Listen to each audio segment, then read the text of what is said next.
चलिए अब देख लेते हैं खबरें विस्तार से। बड़ी खबर है, वॉर रोकने के लिए 14 कड़ी शर्तें लगाई जा रही हैं। अमेरिका ने 14 शर्तें ईरान को भेज दी हैं। परमाणु क्षमताओं को खत्म करे, नष्ट करे।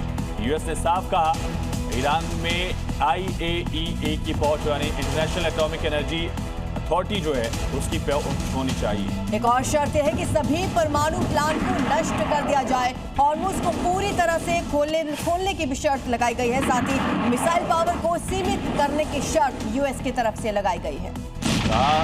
शर्तें मानी तो ही प्रतिबंध हटेंगे। इजरायली मीडिया के हवाले से बड़ी खबर है। इस वक्त की बड़ी खबर, कुल शर्तें रखी गई हैं और साथ ही ये भी कहा गया अगर इन कंडीशंस को माना गया तो सैंक्शंस हट जाएंगे। कुल मिलाकर 14 शर्तें रखी गई हैं वॉर रोकने के लिए। ये शर्तें अमेरिका की तरफ से रखी गई और इसमें सबसे अहम पहलू ये कि इंटरनेशनल एटॉमिक एनर्जी एजेंसी जो है उसकी पहुंच परमाणु प्लांट तक होनी चाहिए।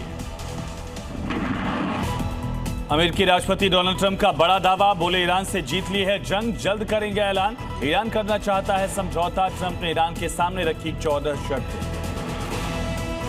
ट्रंप के दावे को ईरान ने किया खारिज। भारत में ईरान के राजदूत का दावा, बोले तेल गैस पर फंसने के बाद ट्रंप कर रहे इस तरह के दावे।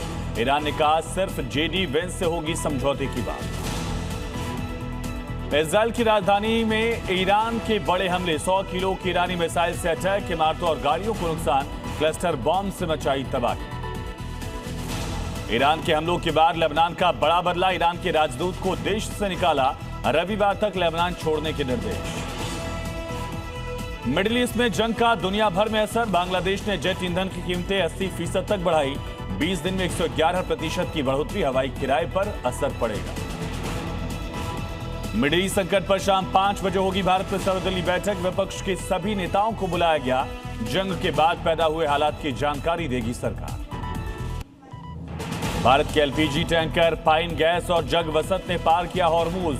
कल कांडला बंदरगाह पर पहुंचेगा जगवसंत। दोनों जहाज और नाविक पूरी तरह सुरक्षित। UCC बिल पास करने वाला दूसरा राज्य बना गुजरात। 7.5 घंटे की बहस के बाद विधानसभा से बिल पारित। कांग्रेस ने बताया बिल को मुस्लिम विरोधी। कांग्रेस नेता सोनिया गांधी की तबीयत बिगड़ी, दिल्ली के सर गंगाराम अस्पताल में भर्ती। मां से मिलने पहुंचे राहुल प्रियंका। और 13 साल बाद कोमा में रहने के बाद हरीश राणा का एम्स में निधन, सुप्रीम कोर्ट ने दी थी इच्छा मृत्यु की इजाजत। गम में डूबा हरीश राणा का परिवार।